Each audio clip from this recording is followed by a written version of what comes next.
My name is Chinky. I don't know if it's still live, but I've never done this before, so I guess let me just check. Uh, so I just wanted to say that I've been a reporter for 14, 15 years now. And how I came in touch with this art movement in India is a story that I would like to share and what I observed from there. So basically, what happened was like 15 years ago when I was applying for a US university, they asked you to write a statement of purpose. And what I wrote was basically my own tryst with the caste equations in Bihar. So I grew up in Bihar, and there used to be this toilet cleaner who would come to clean the toilets in our house. And when she would come, things would be removed from on the way, and she would be given tea in a broken cup or whatever cup, and it would be not given to her in by hand. So when I used to ask my grandmother or anybody else in the family about this question, that why there's this difference, they would say this is how things are. So over the years, I encountered many things like that, like the transgenders, the all kinds of people, and so for me, journalism meant that I would seek answers. I don't know if I ever found those answers, but the whole process of looking for answers. So that's what I wrote in my statement of purpose. That for me to apply to a university to study reporting is basically to understand these conflicts in our own lives and the kind of society we live in, and what, as a person who's living in the society, how do we respond to this? So so that's how it started. And in 2016, when I went to Kochi Biennale, where Sudarshan Shetty was curating it, and I landed in Kochi Biennale by mistake because there was another reporter who was supposed to go, but she couldn't, and they sent me instead. And I had never been part of the art world in that sense. So I went there, and that was my first sort of encounter with artists and with the art world, and sort of that's how it started. And the interesting about that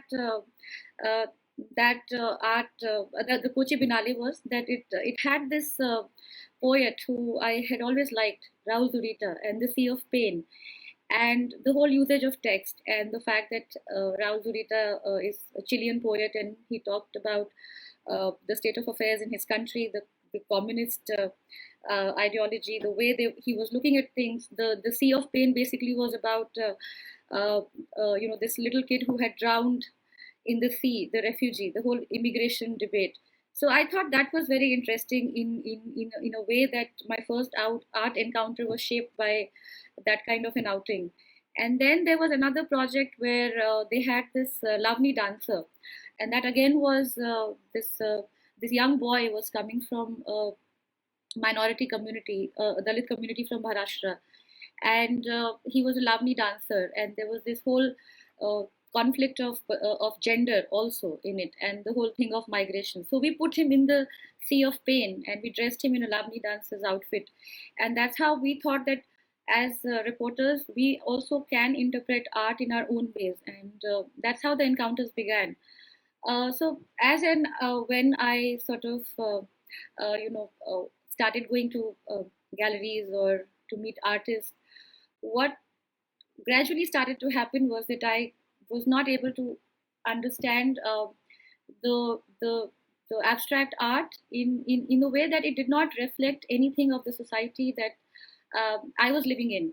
And for me, I know a lot of people may not agree with this, but for me, art is a way of looking at things, reflecting at things, and also, in a way, artist is also a reporter. I mean, whether the reportage is on yourself or it's about the world, that's a different matter altogether. But we're all shaped by our experiences. So let's say even if we talk about imagination, if we talk about unicorn, I mean, the unicorn is also shaped by, I mean, the imagined unicorn is also on the body of a horse, right? So you can't imagine in a void. So that's what I was trying to say, that there was all this art everywhere, but somehow it didn't really connect with me. So that's how it sort of that whole conflict started. And then I think a few years ago I met Divakar from Museum of Conflict in Ahmedabad, and I had just gone there to see it, and that meeting sort of started a whole chain of encounters.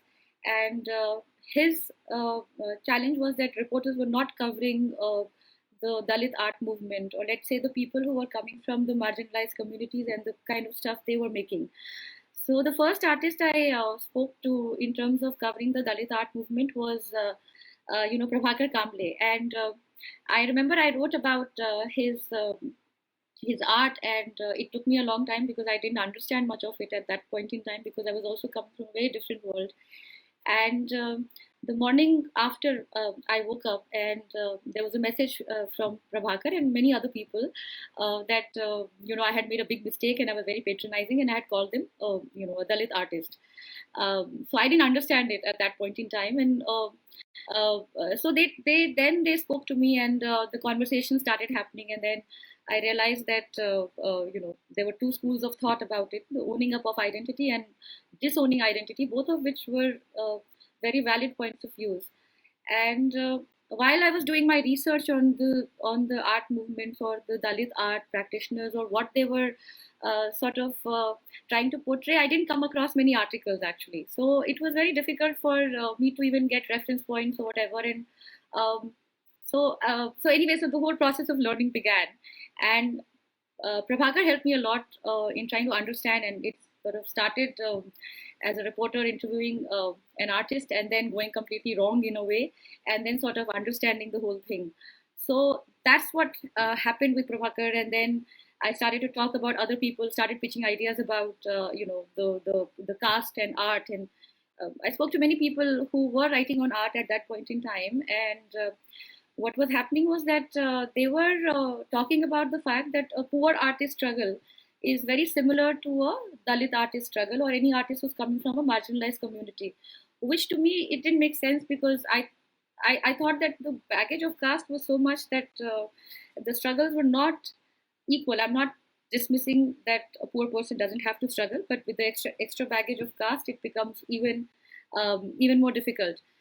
So then I was in India today at the time, and we did a long, I think a 7-8 page feature on caste and art, and basically featuring these artists who were doing very phenomenal, very interesting work on portraying the reality of the society where we live, and sort of talking about it, very confrontational, very, very assertive.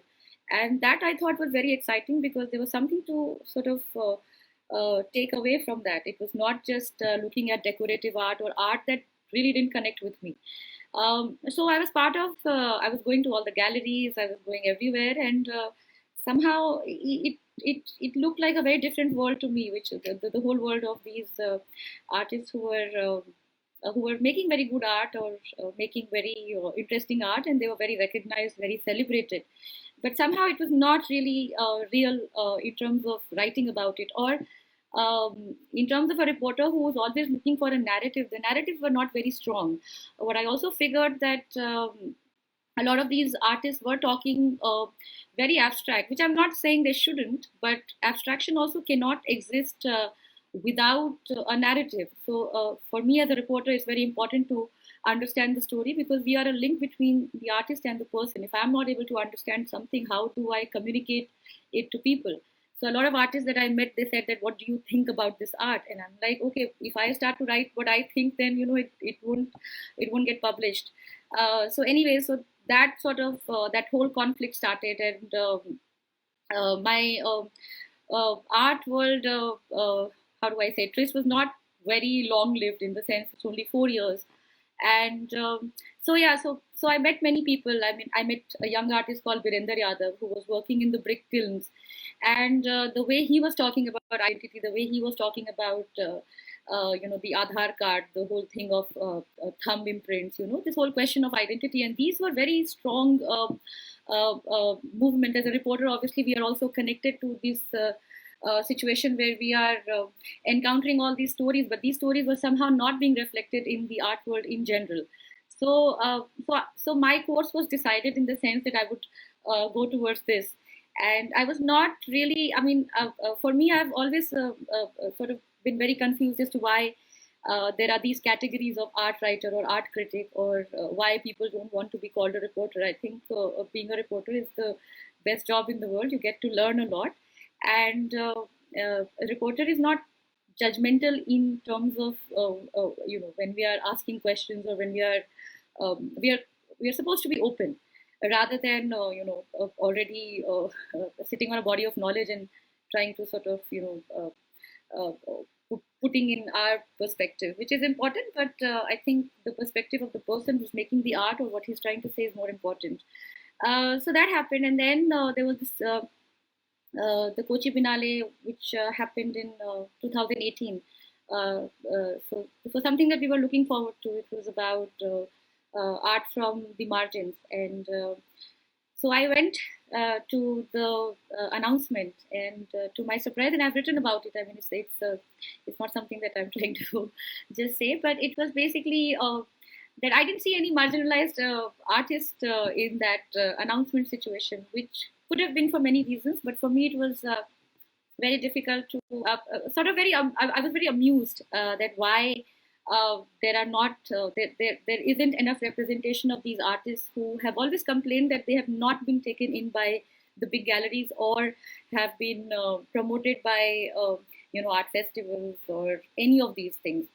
So I started looking at that, and then I was there in Kochi, and it was an interesting obviously it was an interesting festival, and I'm not a technical expert in terms of art, and obviously this has also been in many encounters they have said that you don't talk like an art writer, you don't talk like an art critic, but my I was looking for a story, and that story was not really coming through. And for me, the 2018 Biennale was really nice and very well put together. But what was lacking was the marginalized voices in terms of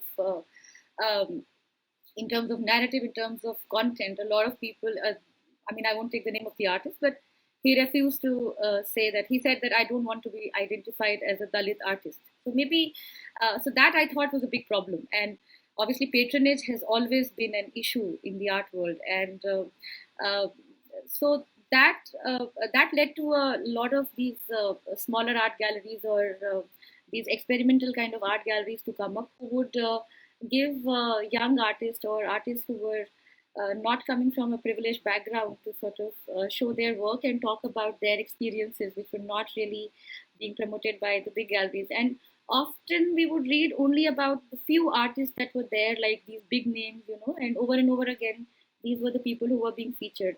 The other problem, I would say, is the fact that as reporters, also, we were under a lot of pressure to feature big artists. Like somebody who would go on the cover needs to look nice, needs to be quote unquote very good looking, preferably female. So all these issues were there. I mean, it's not just the art world; it's also the media world. In terms of anybody who's trying to do anything different, it becomes very difficult for us to sort of reason it out with all this pressure of advertising, of target audience, of a lot of stuff. So that was there, and even though the fact that we really wanted to cover artists who were doing a great work in terms of talking about issues that were really important at the time, like identity, they were not. We were. It was a fight every day. It was a battle to sort of push these stories, and many times we failed. In terms of trying to do this. And so I tried my best to push whatever articles I could, and I remember a lot of these were shot down also because of the fact that nobody wanted. I mean, their reasoning was that nobody wanted to read about these people, and they came from a certain background which was not really uh, not really part of the lifestyle, so as to speak, lifestyle journalism, which is always focusing on the rich and the famous and the pretty and the glamorous. So that's what happened, and then I also felt that there was not many reporters were reporting on this. I mean, there was this whole undercurrent, or there was a whole culture of these people who were making interesting art that really had a very interesting narrative in terms of trying to talk about things that were real, which were happening in around us. But we're not. Nothing was out there. So yeah. So that happened, and then obviously many things happened in terms of when we talk about the secular art movement. I also think there was an important thing that one of the artists told me, that the only way you can approach the minority situation in art, or the marginalized situation in art, is to uh, probably look at it from the perspective of a woman, because the identity of a woman itself is also in a way marginalized. So that was something very interesting, and I started to look at that, because there's no way. We learned in reporting long ago that you probably can try to empathize, but you can't ever empathize in a way, and you can't really put yourself in the other person's shoes. So the best way was to just report, like, and to sort of look at different viewpoints, and then sort of weave a story. Um, so as a reporter, my frustrations also were kind of increasing, and there was this glamorous world of the art world, where art openings, and it was many of the reporters that I worked with, they were all being they were very celebrated, and it was very interesting to see it. It was kind of, it gave you a high, but after a point, you also thought that no, but this is not something that is exciting. When you came back to your house to sort of write about it, it didn't yield much in terms of narrative content. So that happened, and then we had the Me Too movement, which was very interesting, and I'm bringing it up only about the fact that a lot of artists that I know, and I've met them, and a lot of people who have made statements about feminist art practice, or the feminist aesthetics. None of them spoke anything about this whole Me Too movement that was happening, and some of these were very big artists who have portrayed this whole thing of the female power and the need to speak up, and feminism, and all of these things. And I was very surprised to see that none of them were talking about it. And in a way, it was very disappointing also, because a lot of times, people say many things about reporters and writers, and how we are prostitutes, and how we are, I mean, I understand that we are under a lot of pressure, but not everyone. We are still there doing stories. We are still trying to put points of views across. So that was very disappointing. And then this whole abrogation of Kashmir happened, and we were looking at the art. None of the people. I mean, I didn't see any mention, or not much mention rather, of that whole thing. Not to say that I'm saying that they should have done it or they shouldn't have, but I'm just saying that something was happening. It was big, and there was no reflection on that. I mean, if you are trying to talk about dystopia, and you have all these concepts that you're talking about, a lot of artists are not sounding very convinced about their own narrative. So the articulation itself is failing at many given points. So and obviously, if you're a reporter for that long, you also have an inbuilt bullshit detector. I'm not. So most of the times, it's very easy for us to spot that this person is not really articulating very well. So in order to fix, not in order to fix it, but in trying to do what we could, when Sudarshan Shetty approached me to help out with the Serendipity Festival into last year, I agreed, and it was very interesting, because he was doing the curation in a very different way, and I came into it as a reporter who had done certain stories, and we wanted to look at innovation in a social and political context, in terms of what these innovations were. To just give an example, that there's this Professor Chandrabhan who had created this Dalit goddess, and I had gone to Banka many years ago in UP, where the temple was supposed to be built, but it never sort of happened. And so Chandrabhan basically had made these two statues, and I had seen one of the statues at his house. And so we thought of like creating this temple, which was never built actually. And he had the whole temple layout and everything. And for me, it was an innovation in terms of looking at this creation of a goddess to address the issues that the Dalit community was dealing with in terms of English, because they said that this goddess is smarter than Saraswati, and she's wearing a gown, and she has a hat, and she has a computer, and she's very modern. And Ambedkar found her when he was in New York and Columbia, and then she agreed to come to India. So in any case, I mean, the thing was, these things were important in terms of looking at art, and Sudarshan's argument was that art is losing its functionality in terms of representing what is happening, which I also agreed with. So yeah, so it was pretty exciting in terms of looking for these stories, and most of these stories were already out there.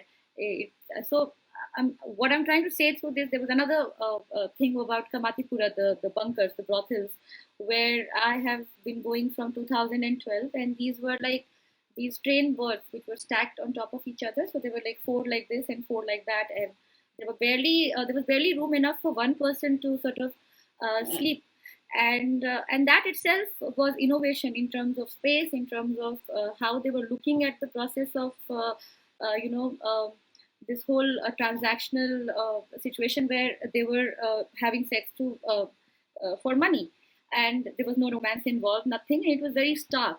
So I thought that was very interesting in terms of bringing disruption. And to Sudarshan's credit, he agreed to almost all of it, and he obviously, as an artist, presented it in a very, very different way at Serendipity.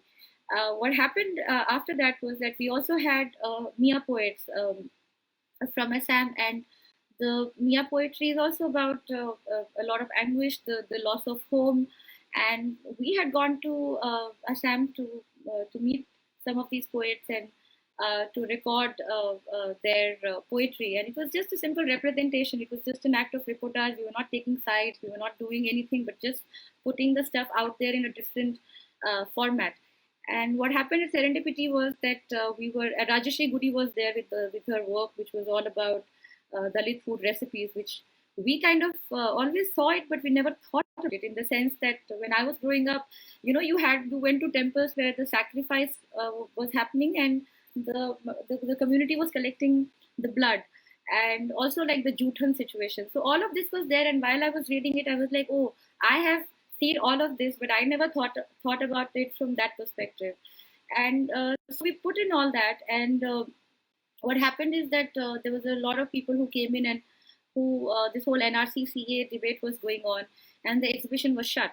And obviously, it came in the newspapers and everything. And that's when I realized that the community, the art community, the art world, or the people who are sort of behind these festivals, they should stand by the works that they are actually putting out. And this is not that it's something that is happening. It's something that is in the news. It's in the newspapers. Writers have written about it. I mean, there's absolutely nothing wrong in sort of portraying it as it is. I mean, it was not that we were saying that this is how it should be or this is not how it should be. It was just simply putting it out there.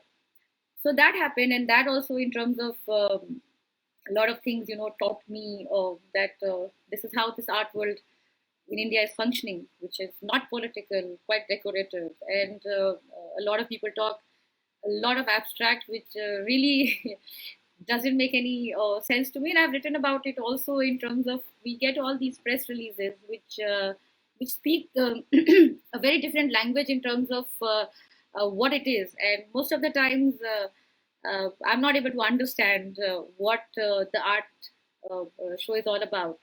And when I was studying journalism or the art of writing, we were always told that the writer does half of the job, and the half of the job is done by the reader, who also approaches the text or the story in their own ways. And the same I thought was art, because if I am looking at a piece of art, it needs to move me. It needs to sort of speak to me, and the only way it will speak to me is also if it is open enough for me to approach it and to look at it in terms of my experiences. And my experiences are also shaped by my political and social and religious context. So that was not happening, and most of the art shows I went to were really very removed from what was around me. Like I was seeing protests all over. I was looking at, I was in the middle of a lot of these other events. But I wish that the art world in India would be more open to being more political. Like in the Western world, I think there are a lot of political artists who are taking stands or are depicting things in a very interesting way. I think art is a great way to look at things, portray them, move people. I mean, as reporters, we know that we are not working with too many things with us. I mean, in terms of expression, we have to be very factual. We have to be we don't write fiction in that sense, right? So it's very, I think art offers a lot of possibilities to explore a lot of things. So I think I wish that artists in India would take note of it. And in terms of the art group like Divakar, Prabhakar, and all these other people, I think I'm forgetting names, but I think they're doing a very interesting job of putting their experiences out there. Like Jitin Lalner, whose show I visited at Khoj. I mean, that for me was very interesting because I had no idea about this person from Kerala who was a prophet and who talked about Bible burning. I mean, so for some reason, it was also a way for me to look at the history that I was taught in school, which completely was devoid of any of these contexts or any of these references. So the whole process of unlearning was very interesting as a reporter. And I think it was very humbling also in a way that I didn't know so many things. And because of these people and because of I think, when you are curious, you also sort of want to go and find out things. I think that happened, and the curiosity led to more discoveries and led to. I'm not saying that I'm an expert in any art writing or any of that sort, but as a reporter, yes. I mean, I think it's important for us to document what's happening, and it's very sad that we are not documenting a lot of things that are happening in India in terms of the art world. A lot of galleries are not very open to sort of taking these artists on board. I think that needs to change because art is not really exciting. Even if you look at the situation of a lockdown and the situation of a pandemic, I think the pandemic is also I'm not saying it to create extra pressure of some kind of transformation, but I think the pandemic is here to also show us how life is going to change, or in terms of how life is also. I mean, like the images of the migrant laborers walking and the hunger, all of these things we read about, but we were not confronted with all these things in such a stark mode right now.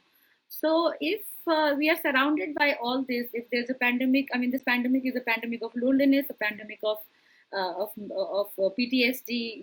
It's a pandemic of hunger. It's a pandemic of anxiety. It's a pandemic of many things. And I think that itself is not coming out in terms of uh, um, the art people are making. And I'm not talking about just I'm yet to see something very interesting. I get invites to online shows, but most of the times, because there's a pattern of these shows that are talking about fields of dystopia or whatever. I mean, I'm not able to relate to it because there's so much other stuff that is very important right now, because I think art world also needs to take a note of it and sort of talk about it. I mean, what's stopping them? And I mean, if reporters can be brave enough to write stories, why artists can't be brave to talk about certain things? I'm sure they're affected by it. I'm sure they also talk about it.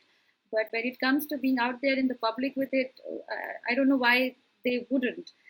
So for me, my encounters with all the people from the marginalized art world in the sense the marginalized artist group, it was very humbling and very interesting in terms of for me to learn the ways that art was being used to talk about uh, talk about a lot of things that were happening in the society and still continue to happen. And as reporters, we do know these things, but we were not looking. I mean, I there was a lack of these stories in the art world, and I think the time has come when we need narratives rather than just decorative abstract art, because even the abstract art needs to talk about something interesting. So I think the narratives are going to be very important in a time like this, because now we have too many things happening. The protests happened in Shaheen Bagh. There was no note of it. Uh, I wanted to make an interesting comparison only because of the fact that I've always stayed away from being a beat reporter. But even in terms of fashion, I did fashion reporting for a bit. I felt that the fashion world was very removed from what was happening in terms of inspiration. They were still talking about this modern empowered woman who was their client and who has everything, but that was not taking note of the women who were out there protesting, and they were from all walks of life. I think there was this time lapse or time gap or whatever it is, but somehow these worlds were very removed from what was happening. And for me as a reporter, the only way I could do justice to my own identity as a reporter was to navigate these different kinds of worlds that were existing, which were not being written about much. And these people were also angry because they were like, reporters don't approach us to write about us. So um, so I know it's a complex problem of the media house, the advertising, the revenue, the target audience, a lot of things, but I don't think that it's a. I think we can still do it in ways, because there's social media, there's a lot of stuff, and I had taken down these notes because I was very nervous to talk. But all I'm saying is that this is my perspective as a reporter who has covered art in bits and pieces over the last 4 years, and has worked with different artists in different capacities. And I'm just saying that it's a very art is very interesting. It's a very important tool. It has a lot of potential, but I also want to say that the artist should come out of their comfort zone and maybe look at the art in a more as a tool of disruption. Maybe try to ask questions, try to portray things, try to go out there and find out. I mean, it's not just that we all can afford to sit at home and we can all you know get by, but I think there's a whole world out there. There are many worlds out there, and I'm not saying that we can't be part of that world. I mean, we can be part of as many worlds as we want to, and it's interesting and it's nice. It's nice to just look at things and experience it. So that's about it. I just wanted to say that, and I don't know if I made any sense, but I hope I did. If you have any questions, you guys can ask. Otherwise, I guess that's all I wanted to say.